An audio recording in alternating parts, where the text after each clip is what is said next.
नमस्कार दोस्तों, आप सभी लोगों का अपने इस चैनल में स्वागत करते हैं। दोस्तों, हम आप सभी लोगों के सामने जो है आपका पाठ योजना लेकर आए हुए हैं और यह पाठ योजना जो है कक्षा 2 के हिंदी विषय से आपका लिया गया है और प्रकरण है हम लोगों का यहाँ पे कद्दू जी की बारात। इस प्रकरण पे हम लोग चर्चा करेंगे। तो यदि आप चैनल पे नए हैं तो चैनल को सब्सक्राइब कर लीजिएगा और वीडियो अच्छा लगे तो लाइक शेयर जरूर कर दीजिएगा, क्योंकि हमारे चैनल पे इसी तरह के पाठ योजना जो है आते रहते हैं। तो आइए वीडियो को शुरू करते हैं। देखिए, पाठ योजना बनाने के लिए सबसे पहले आपको करना क्या होगा, ऊपर यहाँ पे पाठ योजना संख्या लिखेंगे। जो भी आपका संख्या होगा, संख्या यहाँ पे नोट कर दीजिएगा। फिर उसके बाद यदि छात्र अध्यापक होंगे तो छात्र अध्यापक का नाम यहाँ पे लिखा जाएगा और यदि छात्र अध्यापिका होंगी तो छात्र अध्यापिका का नाम लिखकर यहाँ पे लिखा जाएगा।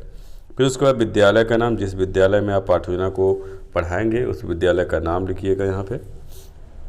उसके बाद आपका ऐसे कॉलम बनेगा। यहाँ पे आपका डेट, जिस डेट को आप पाठ योजना बनाएंगे वह डेट, कक्षा आपका 2, विषय आपकी हिंदी, उप विषय आपका गद्य है, जो भी घंटी होगी घंटी आप लिख लीजिए, अवधि आपका 40 मिनट का और प्रकरण है हम लोगों का कद्दू जी की बारात।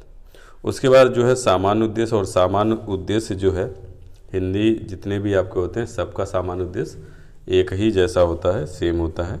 तो पहला यहाँ पे है कि छात्रों में हिंदी विषय के प्रति रुचि उत्पन्न करना। दूसरा है छात्रों में शुद्ध व स्पष्ट हिंदी पढ़ने व लिखने की क्षमता का विकास करना। तीसरा है छात्रों के शब्द भंडार में वृद्धि करना। चौथा है छात्रों को हिंदी भाषा के महत्व से परिचित कराना। फिर पांचवा है छात्रों की मानसिक क्षमता का विकास करना।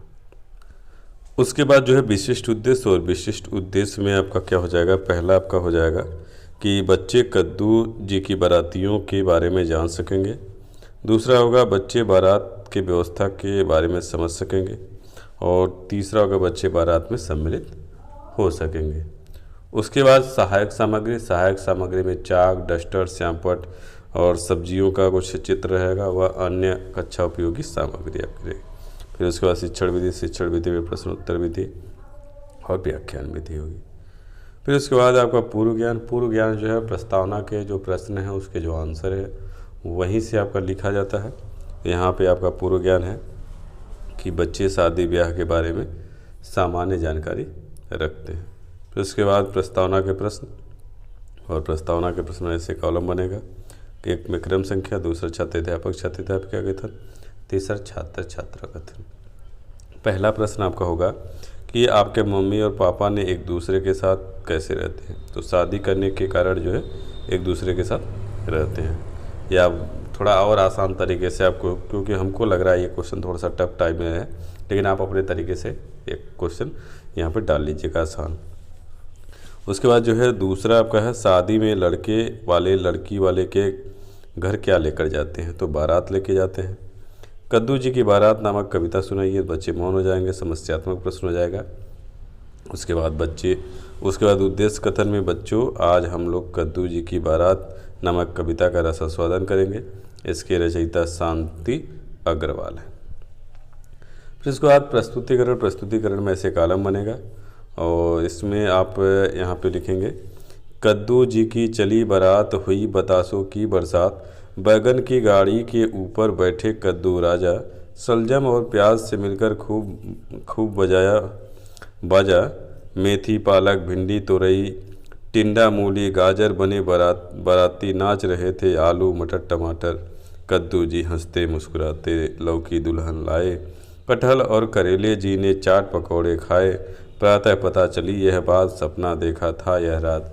तो इस तरह से आपका जो है ये कविता को पढ़ेंगे, और जब कविता पढ़ेंगे तो छात्र जो है ध्यानपूर्वक आपकी बातों को सुनेंगे। फिर उसके बाद आपका जो है आदर्श वाचन किया जाएगा, और आदर्श वाचन में आपका होगा कि छात्र अध्यापिका जो है उचित स्पष्ट उच्चारण तथा आरोह अवरोह एवं विराम चिन्हों को ध्यान में रखकर पद्यांश का आदर्श वाचन करेंगे और छात्र जो ध्यानपूर्वक सुनेंगे। फिर उसके बाद अनुकरण वाचन, अनुकरण वाचन में कक्षा के कतिपय छात्रों द्वारा पद्यांश का अनुकरण वाचन किया जाएगा और अन्य छात्र जो है अनुकरण करेंगे। फिर उसके बाद काठिन्य निवारण, काठिन्य निवारण में छात्र अध्यापिका जो है पाठ के कठिन शब्दों का उच्चारण करेंगे, वह छात्रों को उच्चारण करने को कहेंगे और छात्र जो है कठिन शब्द का उच्चारण करेंगे। कठिन शब्द आपके हो जाएंगे कद्दू, बतासा, बैगन, तुरई, भिंडी, टिंडा, कटहल, करेली, मेथी। इस तरह से आप कहें बच्चों को बताएंगे। फिर उसके बाद विचार विश्लेषणात्मक प्रश्न। तो यहाँ पे पहला प्रश्न होगा दूल्हा किसकी गाड़ी में बैठा था। बच्चे मौन हो जाएंगे। फिर उसके बाद व्याख्या करेंगे और जब व्याख्या करेंगे तो छात्र ध्यानपूर्वक सुनेंगे। व्याख्या में होगा कद्दू जी बारात जा रही थी जिसमें बतासों की बरसात हो रही थी। कद्दू राजा दूल्हा बने हुए थे और ये बैगन की गाड़ी में बैठे हुए थे। सलजम और प्याज ने मिलकर खूब बैंड बाजा बजा रहे थे। फिर उसका दूसरा प्रश्न पूछेंगे कद्दू जी की बारात में कौन कौन जा रहा था। बच्चे मौन हो जाएंगे। उसके बाद व्याख्या करेंगे और व्याख्या जब करेंगे तो छात्र जो है ध्यानपूर्वक सुनेंगे। कद्दू जी के बारात में मेथी, पालक, भिंडी, तुरई, टिंडा, मूली, गाजर, आलू, टमाटर, मटर ये बारात में जा रहे थे जिसमें आलू, मटर, टमाटर जो है नाच रहे थे। फिर उसके बाद तीसरा प्रश्न पूछेंगे कि बारात की सपना कौन देखा था। बच्चे मौन हो जाएंगे। फिर व्याख्या करेंगे, छात्र से ध्यानपूर्वक सुनेंगे।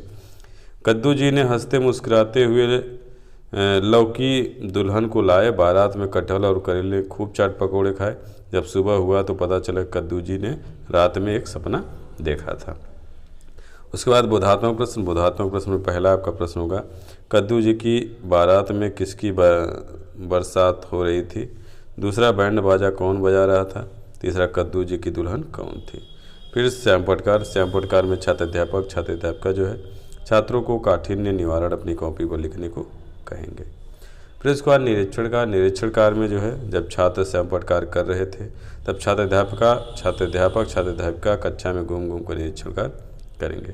फिर उसके बाद पुनरावृत्ति के प्रश्न में पहला प्रश्न होगा जब बारात जाती है तब क्या क्या होता है। दूसरा का कौन कौन कद्दू जी के बारात में नाच रहे थे। तीसरा प्रश्न है कद्दू जी के बारात में कौन कौन गया। उसके बाद जो गृहकार में आप कहेंगे कि बच्चों कल आप लोग अपनी कॉपी में ज़मीन के ऊपर और ज़मीन के अंदर उगने वाली सब्जियों के नाम लिखकर लाना है। तो ये हम लोग का आज का पाठचुना रहा। उम्मीद है आपको हमारा ये पाठचुना अच्छा लगा होगा। यदि अच्छा लगे तो लाइक शेयर जरूर कर दीजिएगा क्योंकि हमारे चैनल पे इसी तरह के पाठचुना आते रहते हैं। तो अगली वीडियो में फिर से मिलेंगे। तब तक के लिए मैं अनुमति चाहते हैं। नमस्कार दोस्तों, धन्यवाद।